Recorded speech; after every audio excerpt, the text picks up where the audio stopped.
see you're visiting our sample page. Here you can view actual clips taken from our different soft skills lessons. Click on the arrow to start and you will have a number of videos to choose from.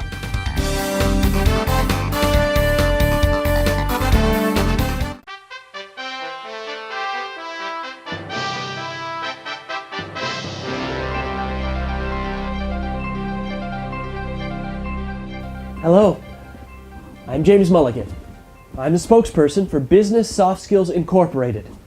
Congratulations on your purchase of Business Soft Skills Level 1. You are about to embark on a path to career enhancement. As you may know, business soft skills are those skills that are not normally taught in the schools or colleges, but are an absolute necessity in the business world today. This complete package includes the soft skills lessons covering the recommended areas of workplace relationships and verbal and written communication. It was written, researched, and produced by senior members of industry, and it is based on what business people said is lacking in their employees today. Now, each lesson will have an introduction, rules or key points, real case studies, a review and quiz section, and a summary. Some lessons will even have role-playing and actual exercises. They are broken into small chapters. The opening menu will display the actual length of each of the chapters, which are no longer than 5 minutes. This is done for easy assimilation. At the beginning of each DVD, you will have a choice to play the entire lesson or individual chapters. This is a special segment dedicated to our military, especially to those men and women returning to the civilian workforce. Coming home can be like setting foot on another planet. A lot of things have changed, such as friends, family, corporations, and the workplace. It will be up to you to make a good impression, since the most exposure some hiring managers have had to the military are MASH reruns on TV. Other recruiters, however, are aware that the military is a perfect area to hire from. The Business Soft Skills Level 1 video program is an excellent package to educate returning military as to how to write resumes, look for jobs, and learn how to interview. Let's look at some data. 81% of military personnel don't feel that they are prepared to enter the civilian job market, but 20% of employers say that they will be especially looking to hire veterans. It is important for military applicants to reinvent themselves to be competitive in the civilian marketplace. The fact that you carried an M16 or M4 or drove a tank doesn't define your civilian job. So keep an open mind as to what is available out there. Now, here are 6 rules to remember when making your transition from military to civilian life. Rule number 1, eliminate military lingo and jargon from your conversation and writing. In civilian life, Roger is a name, not an acknowledgement. Do not use sir and ma'am to everyone, only to top management personnel. Otherwise, it's just going to remind them that you are military and probably just going to make them feel old. If you use military jargon all the time, nobody in the business community will know what you're talking about. All right, rule number 2. Promote your positive military traits, such as being disciplined, having loyalty, integrity, being decisive, and resourceful. Your military training taught you to have confidence, to perform well under pressure, and to be a great team player. Learning how to translate your military skills is rule number 3. Officers are often seen as a good fit for middle management, while enlisted men can apply for mechanics, electricians, construction, and the electronics trades.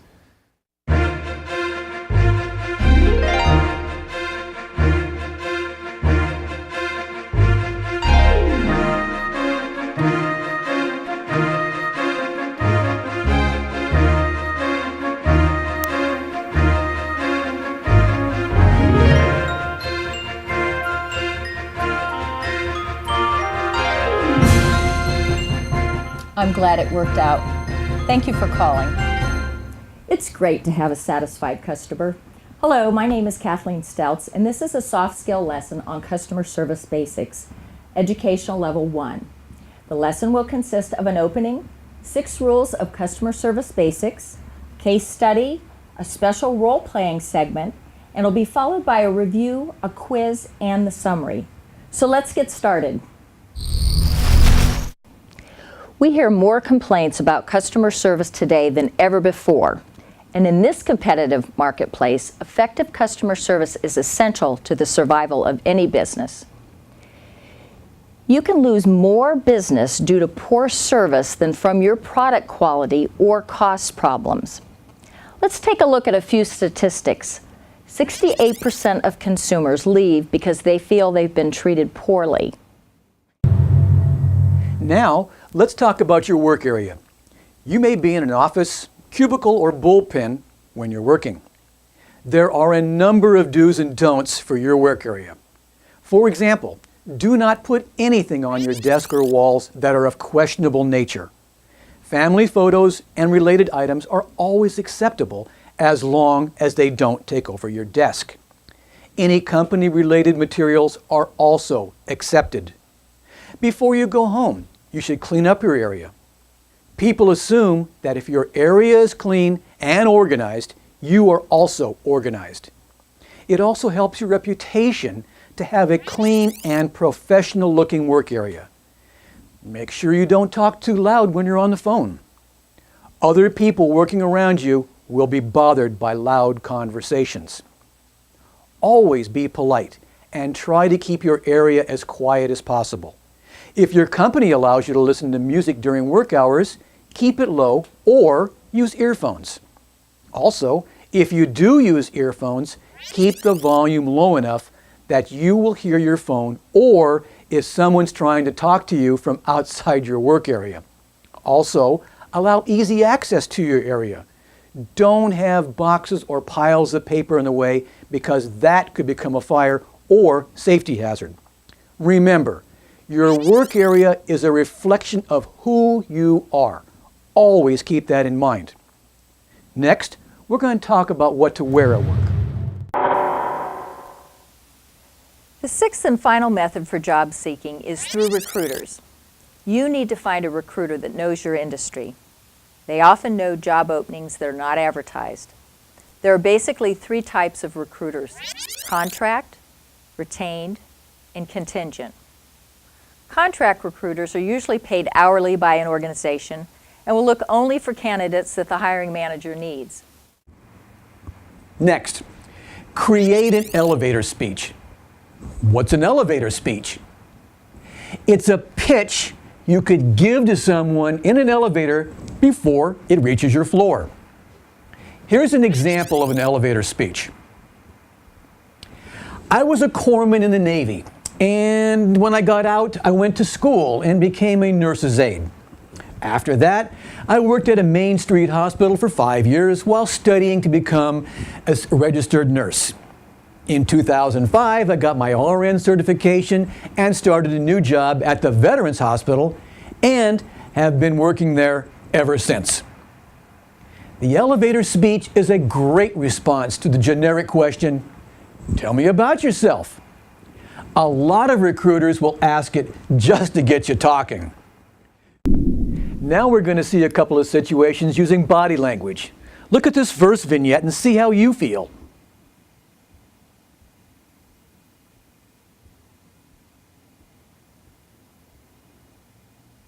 Which employee do you think is paying attention and communicating the best?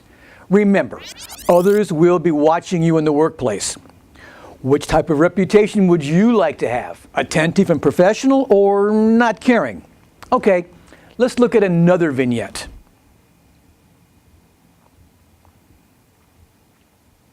Now, if you were a manager in this meeting and both the employees in the red and blue shirt had requested a transfer to your department, which one would interest you?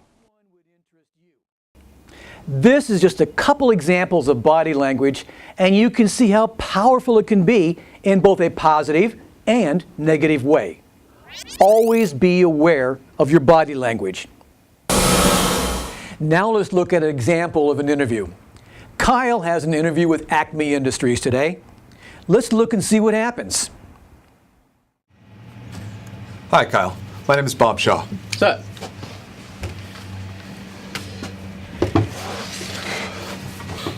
Did you have any problems finding the company? No, So do you know anything about us? not really. Well, you said you were interested in our opening in customer service. Yeah. Yeah, I guess. Okay, well, do you have any experience in customer service? A little. Okay, well, thank you very much for coming in today. Yeah.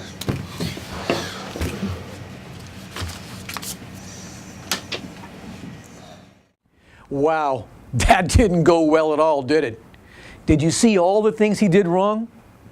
We had Kyle watch his video, gave him a little coaching and a couple of mock interviews, and sent him back for another interview. Let's see how he does this time. Hi, Kyle. My name is Bob Shaw. Very nice to meet you, Mr. Shaw. Thank you. Do you have any problems finding the company? Not at all. I live close by, so I drive by all the time. Great. So, what do you know about us? Well, I checked out your organization on the internet, and you guys are building a new wing, right? Due to a new contract. That's exciting. Yes, it is. That's actually why we're opening some new positions. Are you interested in the position in customer service? Yes, very much so. I think it would be a really good opportunity for me. Okay. Do you have any experience in customer service? I do. It was only for 8 months, but in my last job, I filled in for somebody who was on leave of absence, and I had a lot of fun. Very good. Well, let me call the customer service manager and see if he can talk to you. Great. How do you think the new Kyle did? Did you see he was dressed better? He gave the interviewer a good, firm handshake and didn't slouch when he sat down. He looked at the interviewer and nodded from time to time when he was talking. He was engaging and answered all the questions. I'll bet he got that job. Good work, Kyle. Now we're going to visit a clothing manufacturer where the sales support coordinator, Kevin, is putting together a PowerPoint presentation for their new hoodie sweatshirt product. Hey, Kevin. Hi, Kathleen. Thanks for helping me. I have a hard time with business writing. No problem. We're going to use our simple 5-step process to help you create an effective and professional presentation. Great. The first step is to determine your writing objective and the audience. Well, the audience is a national sales force, and I guess the objective is to tell them about the new hoodie sweater coming out. Good. The next step is to gather and organize the information you want to present in a short bullet format. Okay, I've made a list and what I want to present. It will be the style, specification, colors, time frame, and ordering and sales information. Very good. Is there anything else that you should have on that list? Oh yeah, I almost forgot. We need to tell them when they'll be ready to ship. Okay. We need to make an extra effort to collect all of the pertinent information. Now, before we get into the actual writing of a resume, let's talk to Sarah. We're going to help her write her resume. Hi, Galen. Thanks for helping me. Glad to do it. Tell us a little about your situation. Well, I'm 24 years old and just got my AA degree in accounting. I'm going to school part-time for my bachelor's degree while I work full-time. Very good. Well, I want you to listen to this next chapter and do the assignment that we'll be talking about. Okay, but I've never written a real resume in my life, so I'm a little nervous. No problem. As your virtual mentor, I'll take you step by step through the process. Just don't give up. Thank you.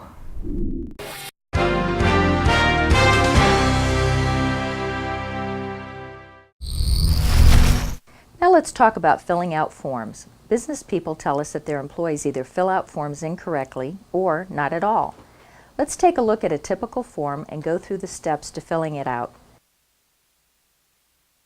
Before you start, read through the entire form. Don't write anything, just read. Always start in the upper left corner and work to the right or down, depending on how the form is created. Concentrate on filling in one box or line at a time. Don't jump around the form. Always print. Never write because writing is hard to read. At some point, you will need information that you don't know off the top of your head, such as your driver's license number. Pull out your wallet and write it down before you move on. Let's look at a case study. A woman who was a very light sleeper went to her doctor to complain that she was not getting restful sleep and did not know why. Her small apartment was fairly quiet along with the rest of the neighborhood, but she always got up feeling tired because she kept waking up all night. The doctor referred her to a sleep clinic. They told her to write down when she woke up. They placed microphones all around her apartment that night. When the clinic analyzed her sleep log and the recording, they realized that whenever the refrigerator would cycle on or off, she would hear it and wake up. Hearing and listening are two different activities. When you're just hearing, you do not always comprehend what's being said or heard. Like hearing elevator music, you're aware of it, but you may not be able to remember the song. Let's take time to look at a case study. Chris was a technical writer and was working on a manual for a new product to be released in just a couple of weeks. The manual was difficult and complex to write, and Chris was putting a lot of time and effort on the project. One day, he was getting a drink of water and heard that the product was canceled because it was too expensive to build. Chris went back to his cubicle and started cleaning his area, and just taking it easy. About a week later, his supervisor wanted to know if the new product manual was finished. Chris said he had stopped working on it because the project was dropped. His supervisor immediately called the product manager, who just laughed and said that was just a rumor. Because of Chris, the product ship date was missed and the company lost a lot of money because they missed the ship date. He should have checked with his supervisor before he acted on the rumor. Hello, my name is Kathleen Stelz. This soft skills lesson is on business phone etiquette. In this age of text messaging, email, and instant messaging, the telephone is still a very important form of business communication. Although telephone usage in business today is routine, poor etiquette can put you at a real disadvantage, whether you're answering phones or making calls. Using the proper etiquette is a must in order to maintain a certain level of professionalism. Ready? Okay, good luck. Here we go into the review and quiz on effective verbal business communications.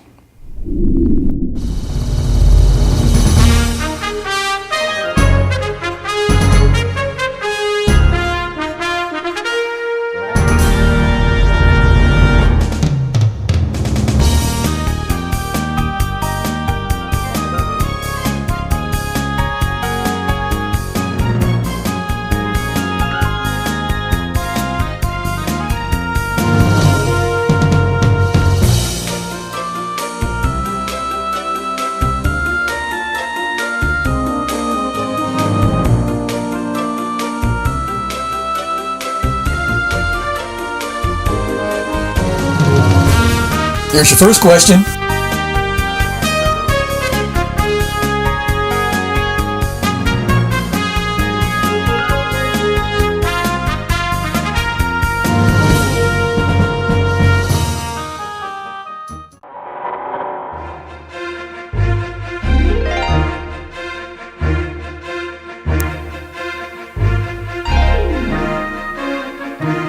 Looking for a job is a full-time job. It will take time, effort, and organization on your part to find one. I know it is difficult and at times frustrating, but don't give up. Just keep at it. Keep working the process that we've outlined in this video, and you will find a job. My name is Kathleen Stelz, your virtual mentor. I wish you good luck and good job hunting. Teaching soft skills can be a challenge. We've created a series of videos directed to the Gen X and Gen Yers. These videos match what these generations are used to. In addition to this video, the Train the Trainer package contains 3 syllabi. The first is a single unit class for 16 weeks. The single unit class can also be presented in a 2 or 3 day seminar aimed at businesses. The second is a 3 unit class, also for 16 weeks. And the third syllabus is an online class.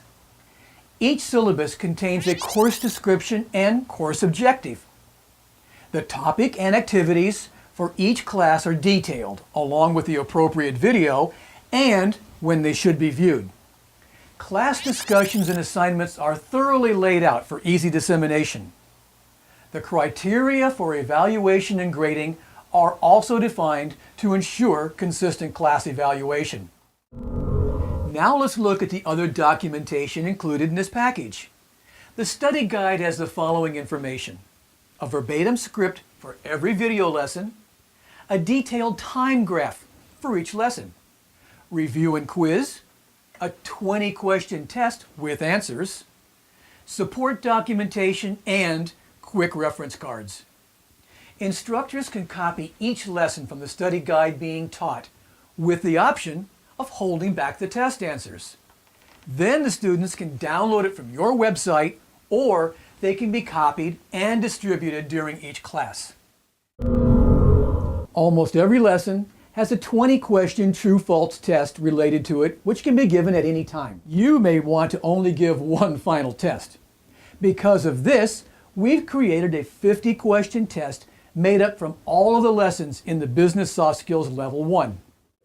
All the tools you'll need to successfully teach Business Soft Skills Level 1. This package has been created by teaching professionals with proficiency in educating students from 20 to 80 years of age, along with expertise in train-the-trainer programs.